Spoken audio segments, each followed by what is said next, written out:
Assalamualaikum warahmatullahi wabarakatuh. Kita bertemu lagi dalam mata pelajaran fikih. Pada pertemuan kali ini kita akan membahas tentang kafarot. Apa itu kafarot? Mari kita pelajari lebih lanjut. Menurut bahasa, kafarot berasal dari kata kafaro yang berarti menutup.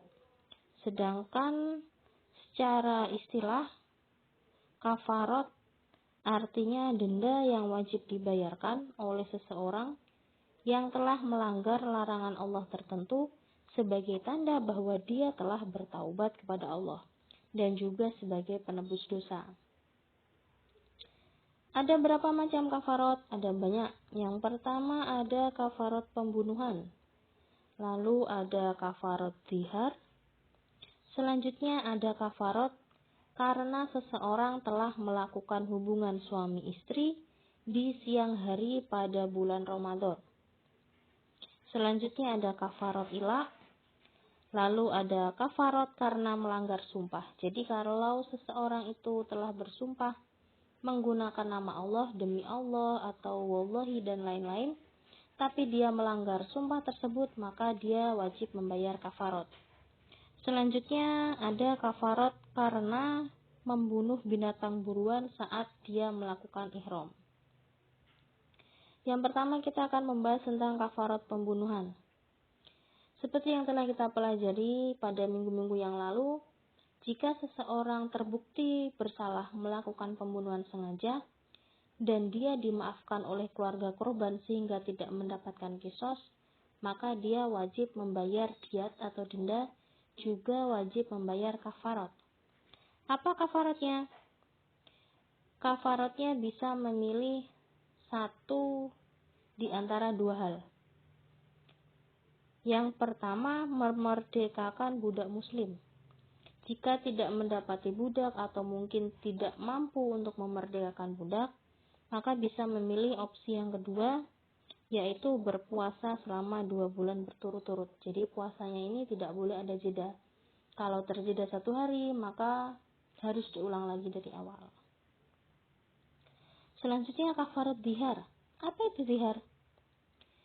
Zihar adalah perkataan seorang suami kepada istrinya, yaitu bunyinya, kau bagiku seperti punggung ibuku. Apa maksud perkataan ini? Jadi pada masa jahiliyah, pada masa Arab jahiliyah, jika seorang suami mengatakan, dalam bahasa Arabnya berbunyi, anti kadohri ummiki, kau bagiku seperti punggung ibuku. Jadi menyamakan punggung istrinya dengan punggung ibunya. Ini ungkapan seperti ungkapan talak atau cerai. Pada masa jahiliyah jika seorang suami mengucapkan hal ini maka jatuhlah talak. Tapi setelah datangnya Islam, ucapan ini tidak berarti talak, namun si suami harus membayar kafarot. Kafaratnya apa? Yang pertama bisa memerdekakan budak muslim. Jika tidak mampu, maka dia harus berpuasa selama 2 bulan berturut-turut. Bagaimana kalau dia tidak mampu berpuasa? Ada opsi yang ketiga, yaitu dia harus memberi makan 60 orang fakir miskin. Selanjutnya, untuk kafarot karena melakukan hubungan suami istri di siang hari di bulan Ramadan. Jadi pada bulan puasa, salah satu larangannya adalah melakukan hubungan suami istri. Jika ada pasangan suami istri yang khilaf melakukan perbuatan ini, maka mereka selain membayar qada puasanya, juga harus membayar kafarot. Apa kafarotnya? Yang pertama bisa memerdekakan budak atau berpuasa 2 bulan berturut-turut. Jika tidak mampu, maka bisa memberi makan 60 orang fakir miskin. Jadi kafarotnya ini sama seperti kafarotnya zihar. Lalu selanjutnya untuk kafarot ilah dan melanggar sumpah. Ilah, apalagi itu ilah? Ilah adalah sumpah seorang suami untuk tidak melakukan hubungan suami istri dalam waktu tertentu. Jadi misalnya ada seorang suami yang marah pada istrinya, lalu mengatakan, aku tidak akan mendekatimu selama 2 bulan, atau aku tidak akan melakukan hubungan suami istri denganmu selama 2 bulan. Nah, ketika si suami mengatakan hal tersebut, maka dia tidak boleh mendekati atau tidak boleh melakukan hubungan suami istri dengan istrinya kecuali setelah dia membayar kafarat. Begitu juga dengan orang yang sudah bersumpah. Misalnya, ada seorang siswa yang berjanji menggunakan nama Allah, seperti, demi Allah, kalau saya naik kelas, saya akan bersedekah sebanyak 10 juta. Ternyata setelah dia naik kelas, dia belum punya uang atau tidak punya uang sehingga tidak bisa menunaikan sumpahnya. Maka dia harus membayar kafarat. Jadi kafaratnya ilah dengan kafarat melanggar sumpah itu sama, yaitu bisa memberi makan 10 orang fakir miskin, atau memberi pakaian 10 orang fakir miskin, atau memerdekakan budak, atau puasa selama 3 hari berturut-turut. Jadi ini ada 4 opsi, bisa memilih salah satunya. Lalu selanjutnya kafarat jika seseorang membunuh binatang ternak saat dia melakukan ihram. Jadi kalau ada jamaah haji atau jamaah umroh yang kebetulan atau tidak sengaja maupun sengaja membunuh binatang ternak saat dia masih dalam keadaan ihram, maka dia wajib untuk membayar kafarat. Apa kafaratnya? Yang pertama, dia bisa mengganti dengan binatang yang seimbang. Misalnya dia membunuh unta, berarti juga harus mengganti dengan unta. Atau jika dia membunuh domba, berarti juga harus diganti dengan domba.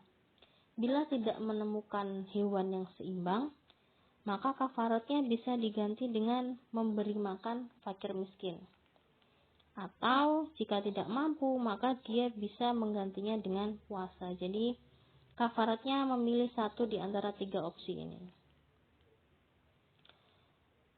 Yang terakhir, hikmah kafarat. Mengapa kita harus melakukan kafarat? Mengapa sih ada kafarat? Tujuannya atau hikmahnya yang pertama adalah agar manusia benar-benar menyesali perbuatan yang keliru. Jadi agar dia sadar, oh ini perbuatan yang salah, karenanya saya harus membayar kafarat. Agar dia sadar bahwa dia telah berbuat dosa kepada Allah dan telah merugikan sesama manusia. Yang kedua, untuk menuntun manusia agar segera bertaubat kepada Allah atas tindak maksiat yang ia lakukan. Jadi agar dia sadar dan agar dia cepat bertaubat. Yang ketiga, untuk menstabilkan mental manusia hingga ia merasakan ketenangan diri. Jadi misalnya kalau seorang telah melakukan pembunuhan, pasti kan merasa berdosa.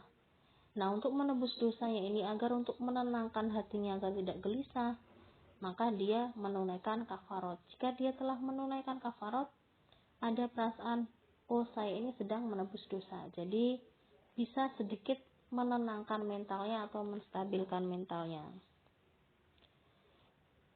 Mungkin materi sampai di sini dulu.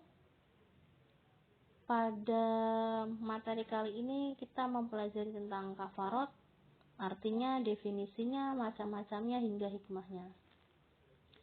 Semoga apa yang saya sampaikan kali ini bisa bermanfaat bagi kita semua. Tetap semangat belajar dan tetap jaga kesehatan. Wassalamualaikum warahmatullahi wabarakatuh.